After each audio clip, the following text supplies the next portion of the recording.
UPL उस पर जरा फोकस करते हैं। रीस्ट्रक्चरिंग की खबर से आज यूपीएल में हमने भारी भरकम पिटाई होते हुए देखी है। अब बाजार को आखिर रीस्ट्रक्चरिंग पसंद क्यों नहीं है? इतनी गिरावट के पीछे का कारण क्या है? जरा थोड़ा समझा जाए अंश से। अंश, क्या हो गया? रीस्ट्रक्चरिंग एकदम नकार दी मार्केट ने? बिल्कुल।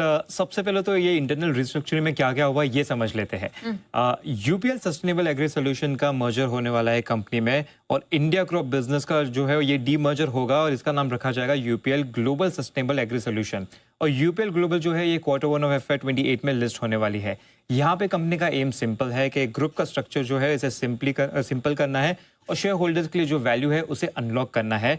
लेकिन लॉन्ग टर्म विजन के हिसाब से यहाँ पे जो है मार्केट को ये स्कीम जो है ये पसंद नहीं आ रही है।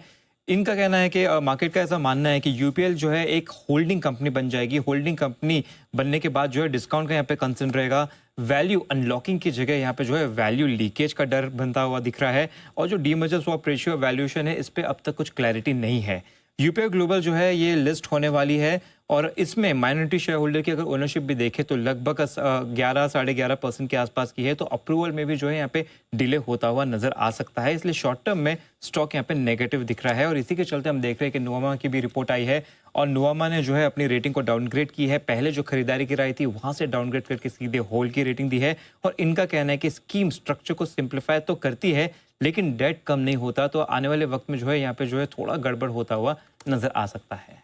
ओके, तो चिंताएं दो हैं। एक तो ये कि कर्ज कम नहीं हो रहा रिस्ट्रक्चरिंग के बावजूद, और दूसरा ये कि होल्डिंग कंपनी बन जाएगी यूपीएल, तो वो होल्डिंग कंपनी का डिस्काउंट होगा। तीसरा, वैल्यू अनलॉकिंग की बात हो रही है लेकिन वैल्यू अनलॉकिंग के बजाय वैल्यू लीकेज कहीं ना हो जाए, ये बाजार को डर है। और यही वजह है कि यूपीएल आज आपके लिए कमज़ोर होता हुआ नजर आ रहा है। आइए बढ़ते आगे।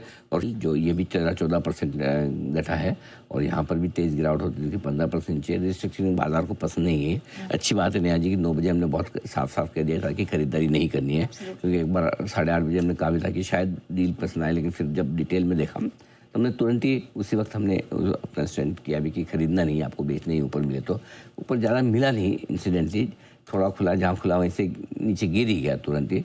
तो ये है कि मज़ा नहीं आया इसकी रिस्ट्रक्चरिंग में।